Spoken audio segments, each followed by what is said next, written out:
Hi dear friends, how are you? Welcome to today's class on prepositions.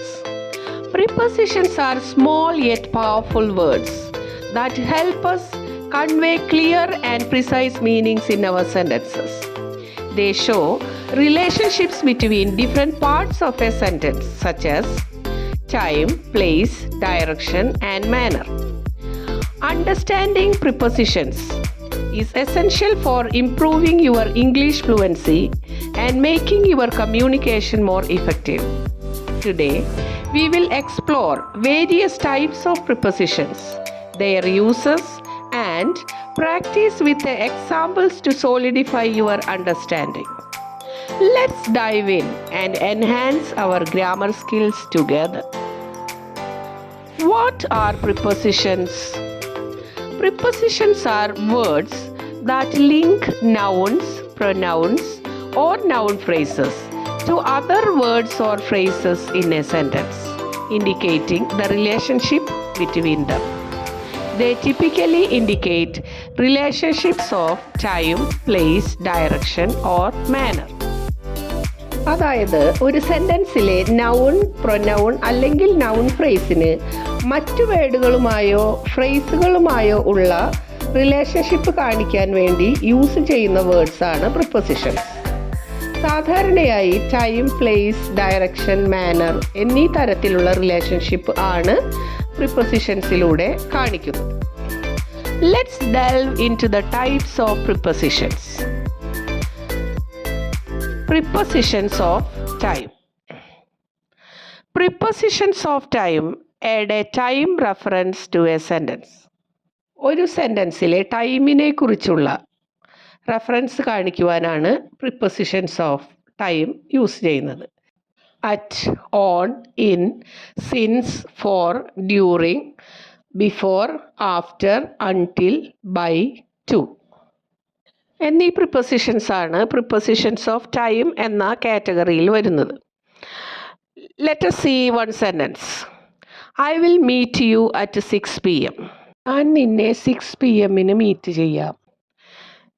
In this sentence, the preposition is at.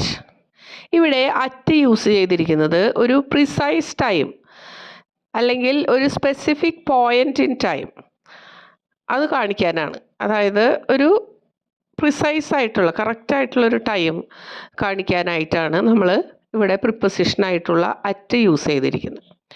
Let us say another sentence. The meeting is on Monday. Meeting Monday ആണ്. Which is the preposition in this sentence? On. ഇവിടെ on use ചെയ്തിരിക്കുന്നത് days, date അങ്ങനത്തെ കാര്യങ്ങളൊക്കെ കാണിക്കാനായിട്ടാണ്. ഇവിടെ Monday, അപ്പോൾ അതിന് മുന്നായിട്ട് നമ്മൾ ഓൺ ചേർത്തിരിക്കുന്നു. The preposition in is used for longer periods like month, year, centuries etcetera. See the sentence. She was born in 1990. അവൾ 1990 ജനിച്ചത്.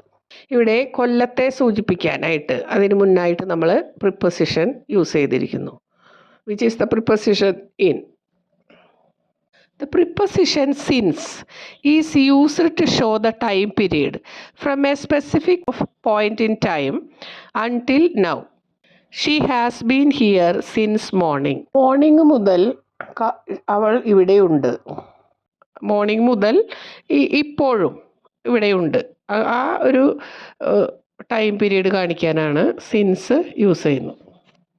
ഇനി ലെങ്ത് ഓഫ് ടൈം കാണിക്കാനാണ് ഫോർ എന്ന പ്രിപ്പൊസിഷൻ യൂസ് ചെയ്യുന്നത്. See the sentence. She has lived here four 10 years. 10 വർഷമായിട്ട് അവൾ ഇവിടെ ജീവിക്കുന്നു.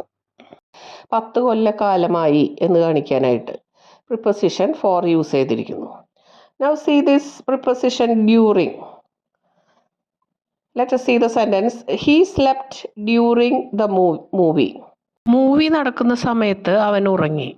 ഇവിടെ ഡ്യൂറിങ് യൂസ് ചെയ്തിരിക്കുന്നത് ഒരു സ്പെസിഫിക് പീരീഡ് കാണിക്കാൻ, അതായത് ആ മൂവി നടക്കുന്ന സമയത്ത് എന്ന് കാണിക്കാനായിട്ടാണ് ഡ്യൂറിങ് യൂസ് ചെയ്തിരിക്കുന്നത്. Now see this sentence. Finish your homework before dinner. ഡിന്നറിന് മുന്നായി നിന്റെ ഹോംവർക്ക് ഫിനിഷ് ചെയ്യണം. Here the preposition before is used to show a point of time earlier than another event, അതായത് ഒരു സംഭവത്തിന് മുന്നായിട്ട് വേറൊരു കാര്യം ചെയ്യുവാൻ, ഒരു ഇവൻറ്റിന് മുന്നായിട്ടുള്ള ഒരു കാലയളവ് കാണിക്കാനായിട്ടാണ് ഇവിടെ പ്രിപ്പോസിഷൻ ബിഫോർ യൂസ് ചെയ്തിരിക്കുന്നത്. See this sentence, we will go out after lunch. ലഞ്ചിന് ശേഷം നമ്മൾ പുറത്തു പോകും. Here the preposition after is used to show a point of time later than another event. ലഞ്ചിന് ശേഷം എന്ന് കാണിക്കാനായിട്ട്. Until and till can often be used interchangeably in most contexts. Look at this sentence. Wait here until I come. ഞാൻ വരുന്നത് വരെ ഇവിടെ wait ചെയ്യൂ. Here, until is used to indicate that something continues up to a specific point of time. അതായത് ഒരു പ്രത്യേക സമയം വരെ എന്ന് കാണിക്കാനാണ് ഇവിടെ അൺടിൽ എന്ന് യൂസ് ചെയ്തിരിക്കുന്നത്. അതിന് പകരമായി ടിൽ എന്നും യൂസ് ചെയ്യാറുണ്ട്. Look at this sentence, please submit the report by Friday. ഫ്രൈഡേക്ക് മുന്നോ അല്ലെങ്കിൽ ഫ്രൈഡേയോ റിപ്പോർട്ട് സബ്മിറ്റ് ചെയ്യുക. Here the preposition by is used to show a time reference not later than a specific time. ഇവിടെ by എന്നത് ഒരു specific ടൈമിനെയാണ് refer ചെയ്യുന്നത്. Look at this sentence. The office is open from 9 a.m. to 5 p.m. Office രാവിലെ 9 മുതൽ വൈകിട്ട് 5 വരെ തുറന്നിരിക്കും. Here the preposition to is used to indicate the end point of a range of time. അതായത് ഇത്ര സമയം വരെ എന്ന് കാണിക്കാനാണ് ഇവിടെ preposition to യൂസ് ചെയ്തിരിക്കുന്നത്. Now let's move on to prepositions of place.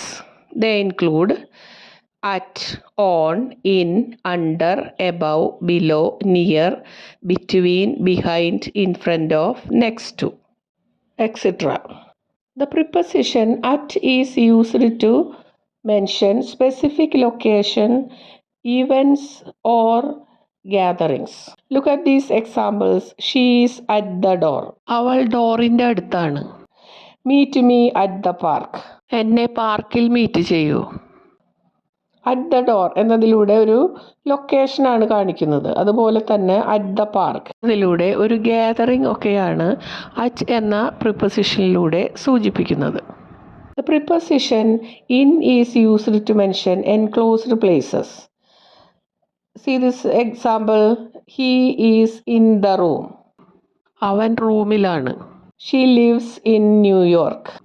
അവൾ ന്യൂയോർക്കിലാണ് താമസിക്കുന്നത്. Preposition on is used to mention surfaces. See this example, the book is on the table. Book മേശപ്പുറത്താണ്. The cat is on the roof. പൂച്ച റൂഫിൻ്റെ മേലെയാണ് എന്ന് കാണിക്കാനാണ് on എന്ന preposition use ചെയ്തിരിക്കുന്നത്. See this sentence, the cat is under the chair. പൂച്ച ചെയറിൻ്റെ അടിയിലാണ്. ഇവിടെ under എന്ന പ്രിപ്പോസിഷൻ യൂസ് ചെയ്തിരിക്കുന്നത് അടിയിൽ എന്നുള്ള അർത്ഥം കാണിക്കാനായിട്ട്, അതായത് എന്തെങ്കിലും വസ്തുവിൻ്റെ അടിയിൽ, അതായത് ബിനീത്ത് സംതിങ് എന്ന് കാണിക്കാനാണ് അണ്ടർ യൂസ് ചെയ്തിരിക്കുന്നത്. Look at this sentence, the picture is above the fireplace. Picture ഫയർ പ്ലേസിൻ്റെ മുകളിലാണ്. Above the fireplace. Above means higher than something, അതായത് എന്തിൻ്റെയെങ്കിലും മുകളിൽ എന്ന് കാണിക്കാനായിട്ട്. See this sentence, the basement is below the ground floor. Ground ഫ്ലോറിൻ്റെ താഴെയാണ് ബേസ്മെൻറ്റ്. ഇവിടെ ബിലോ യൂസ് ചെയ്തിരിക്കുന്നത് ഗ്രൗണ്ട് ഫ്ലോറിന് താഴെ എന്ന് കാണിക്കാനായിട്ട്, അതായത് lower than something. Okay, see the sentence, the school is near the park. School പാർക്കിൻ്റെ അടുത്താണ്. പാർക്കിൻ്റെ അടുത്ത് എന്ന് കാണിക്കാൻ, അതായത് ക്ലോസ് പ്രോക്സിമിറ്റിയാണ് ഇവിടെ ഈ നിയർ എന്ന പ്രിപ്പോസിഷനിലൂടെ കാണിക്കുന്നത്. See the sentence, the shop is between the bank and the post office. Shop ബാങ്കിൻ്റെയും പോസ്റ്റ് ഓഫീസിൻ്റെയും ഇടയിലാണ്. ഇവിടെ ബിറ്റ്വീൻ എന്ന പ്രിപ്പോസിഷൻ യൂസ് ചെയ്തിരിക്കുന്നത് രണ്ട് വസ്തുക്കളുടെ ഇടയിൽ എന്ന് കാണിക്കാനായിട്ട്, അതായത് in the middle of two things. Okay, garden is behind the house. വീടിൻ്റെ പിന്നിലാണ് ഗാർഡൻ. ഇവിടെ ബിഹൈൻഡ് പിന്നിൽ എന്ന് കാണിക്കാനായിട്ട്. That is at the back of something. The car is parked in front of the building. ബിൽഡിങ്ങിൻ്റെ മുന്നിലാണ് കാറ് പാർക്ക് ചെയ്തിരിക്കുന്നത്. In front of എന്നുള്ള പ്രിപ്പൊസിഷൻ ഇവിടെ യൂസ് ചെയ്തിരിക്കുന്നത് മുന്നിൽ എന്ന് കാണിക്കാൻ, അതായത് ahead of something. She sat next to him. അവൾ അവൻ്റെ അടുത്ത് ഇരുന്നു. നെക്സ്റ്റ് ടു എന്ന പ്രിപ്പൊസിഷൻ ഇവിടെ യൂസ് ചെയ്തിരിക്കുന്നത് beside or alongside something, അതായത് തൊട്ടടുത്ത്, അരികെ എന്നൊക്കെ കാണിക്കാനായിട്ട്. The keys are inside the drawer. താക്കോലുകൾ ഡ്രോയറിൻ്റെ ഉള്ളിലാണ്.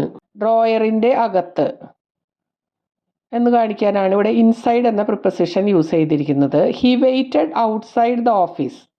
അവൻ ഓഫീസിൻ്റെ പുറത്ത് വെയിറ്റ് ചെയ്തു. അതിൻ്റെ നേരെ ഓപ്പോസിറ്റ്, പുറത്ത്, ഓഫീസിന് പുറത്ത് എന്ന് കാണിക്കാനായിട്ട് ഔട്ട്സൈഡ് എന്ന പ്രിപ്പൊസിഷൻ യൂസ് ചെയ്തിരിക്കുന്നു.